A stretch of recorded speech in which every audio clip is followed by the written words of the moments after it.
আমাদের বাড়ি আসলে জীবনটা শেষ। আমাদের বাড়ি এটা তো বাড়ি না, যেন একটা জঙ্গল বাড়ি।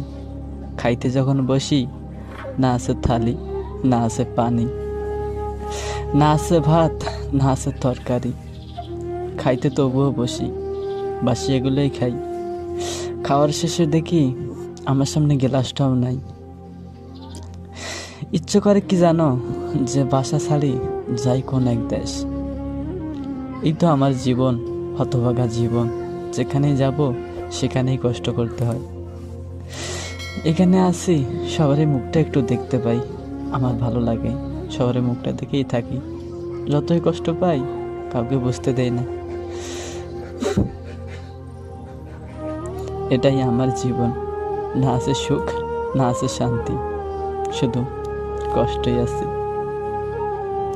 এগুলো শোনার পরও কেউ এসেছিল একজন আমার জীবনে, বলেছিল শান্তি আনবো তোমার জীবনে। সে এসেছিল কয়েকদিনের জন্য, কয়েকদিনের জন্য।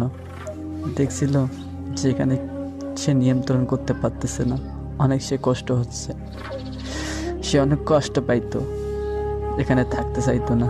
আমি তাকে বলেছিলাম তুমি চলে যাও তোমার বাপের বাড়ি। সে যাইতো না। একদিন সে আমায় আবার কষ্ট দিয়ে চলে গেল তার নিজের বাড়ি।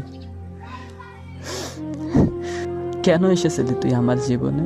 বলেছিলাম না আমার বাড়িটাই এরকম, তুই পারবি না আমার জীবনে শান্তি আনতে।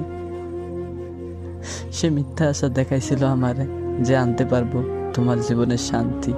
শান্তি তো আনলো না, আর বেশি করে কষ্ট দিয়ে গেল আমায়। আজ এগুলো আমি ভাত খাওয়ার পর আপনাদের সামনে বলতেছি, আমার জীবনের ছোট্ট 1 ঘন্টার কাহিনী।